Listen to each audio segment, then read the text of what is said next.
सर्वेभ्य नमोन्मय। आज हम कराते हैं वाक्य भेद। रचना के अनुसार रचनांतरण मतलब रचना के अनुसार परिवर्तित करना। सबसे पहले वाक्य किसे कहते हैं ये पता होना चाहिए। शब्दों के सार्थक समूह को हम वाक्य कहते हैं। वाक्य के दो भेद होते हैं, उद्देश्य और विधेय। उद्देश्य के अंदर कर्ता और कर्ता का विस्तार आता है, विधेय के अंदर कर्म और कर्म का विस्तार आता है। जैसे मौन पढ़ता है, इसमें उद्देश्य चाटना हो तो क्या चाटेंगे? हम चाटेंगे मौन। मौन को रेखांकित कीजिए। मौन यहाँ उद्देश्य है और पढ़ता है हमारा जो है विधेय है। ऐसे ही मीरा ने अपना काम कर लिया है। इसके अंदर मान लो हमने विधेय चाटना है तो आप चाटिएगा अपना काम कर लिया है। इसके अंदर रेखांकित कीजिए अपना काम कर लिया है, विधेय है। विधेय के अंदर कर्म और क्रिया का विस्तार विधेय कहलाता है। रेखांकित शब्द उद्देश्य है या नहीं, किस चीज को वाक्य में किस चीज को रेखांकित कर रखा है वो ध्यान देना है आपने। कर्ता मीन्स काम को करने वाला।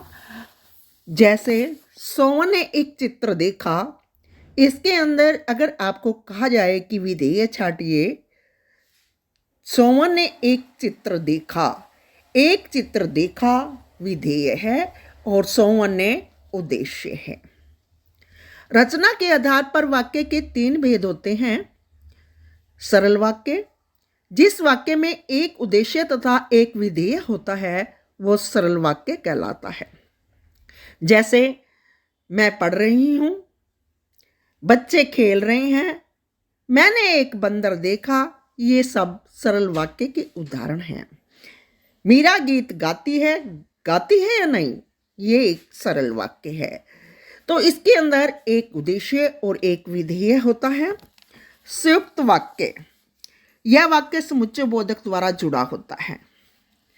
इस वाक्य में आपको मिलेगा और, अथवा, या, परंतु, लेकिन, अन्यथा, इसलिए, मगर आदि मिलेगा। फिर सुन लीजिए ध्यान से। संयुक्त वाक्य, यह वाक्य समुच्चय बोधक द्वारा जुड़ा होता है।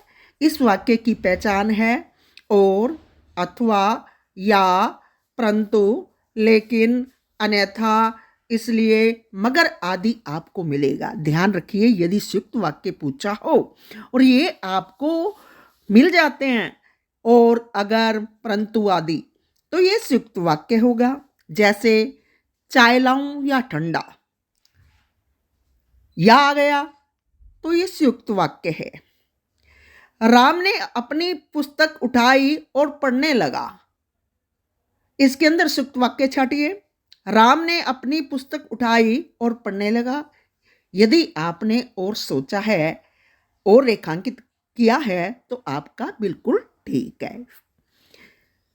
मिश्र वाक्य, जिस वाक्य में यह वाक्य दो उपवाक्यों से मिलकर बनता है। मिश्र वाक्य दो उपवाक्यों से मिलकर बनता है। ये दोनों वाक्य एक दूसरे पर आश्रित होते हैं।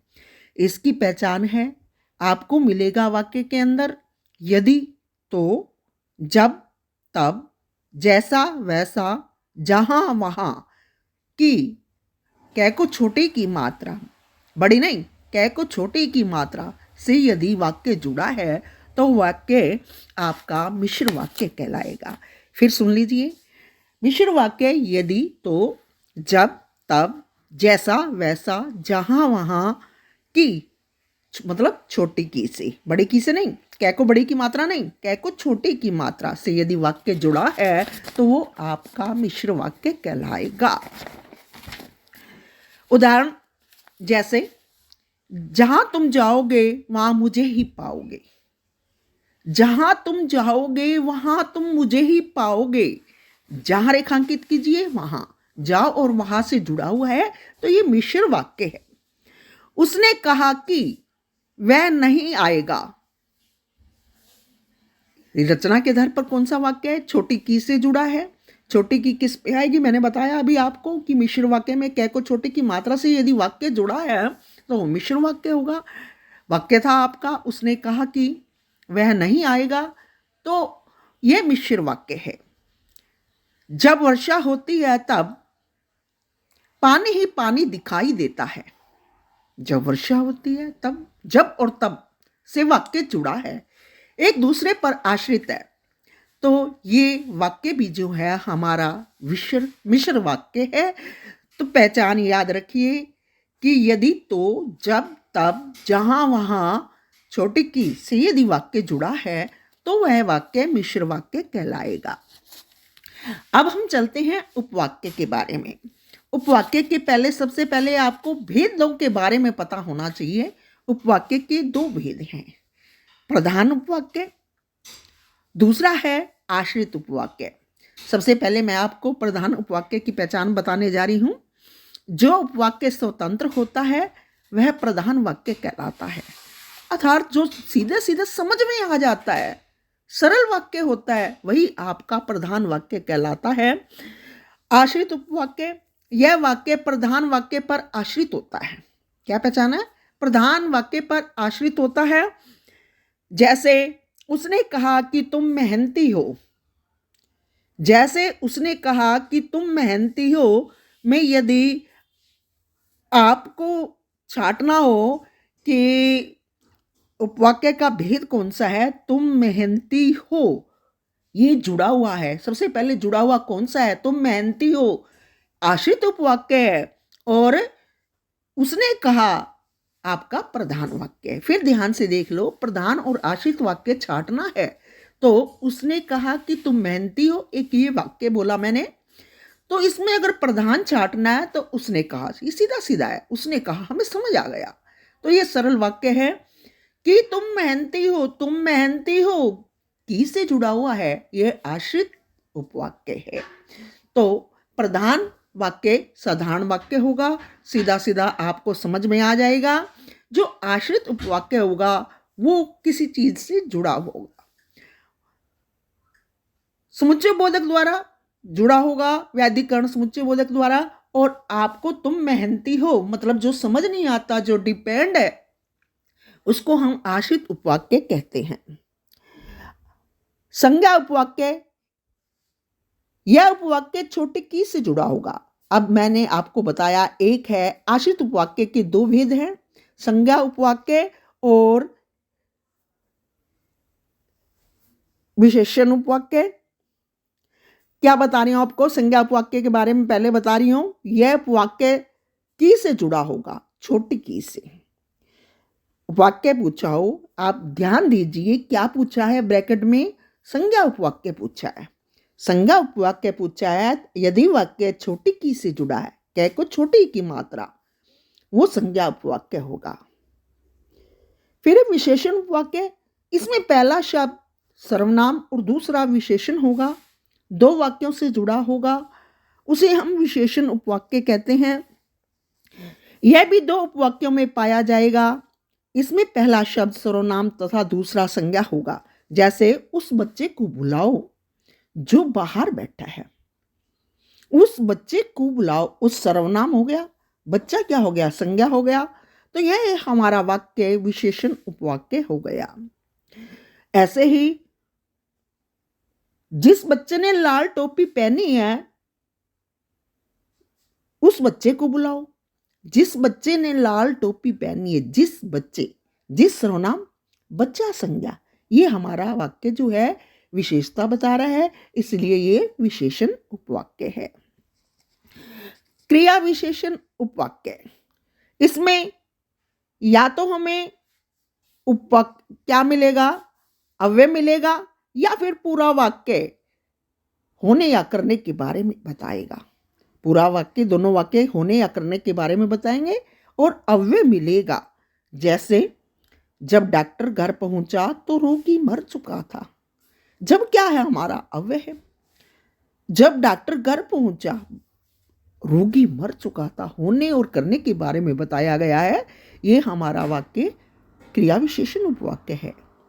जब फूल खिलते हैं तो बसंत ऋतु होती है। जब फूल खिलते हैं तो बसंत ऋतु होती है। ये हमारा क्रिया विशेषण उपवाक्य है। उसने कहा कि मेरी तबीयत ठीक नहीं है।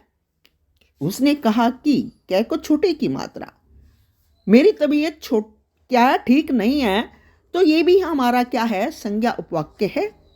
जो जैसा करेगा उसे वैसा ही फल मिलेगा। ये वाक्य भी हमारा क्या है, क्रिया विशेषण उपवाक्य है। फिर सुन लीजिए क्रिया विशेषण उपवाक्य में अव्यय मिलेगा। ये दोनों वाक्य होंगे तो डिपेंड, पर काम होने या करने के बारे में बताएंगे, वो क्रिया विशेषण उपवाक्य कहलाएगा।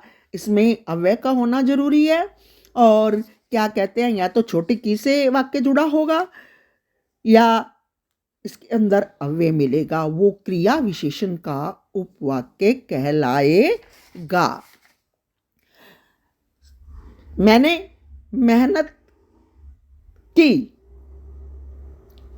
मेहनत की कौन सा वाक्य है? यदि आपने रचना के आधार पर वाक्य सोचा है तो उसने मेहनत की, यह एक सरल वाक्य है। मुझे टीवी देखना अच्छा लगता है। मुझे टीवी देखना अच्छा लगता है।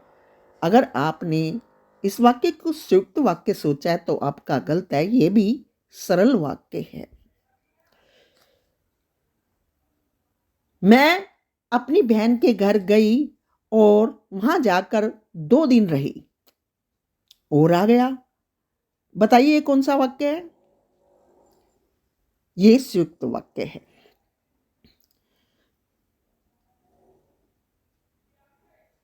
तुम मेहनत करो और जीवन में सफल हो जाओ और आ गया, ये संयुक्त वाक्य है। जब जब तुम मुझे बताते रहोगे तब तब मैं आपकी बात को समझती रहूंगी। ये कौन सा वाक्य है? ये वाक्य है,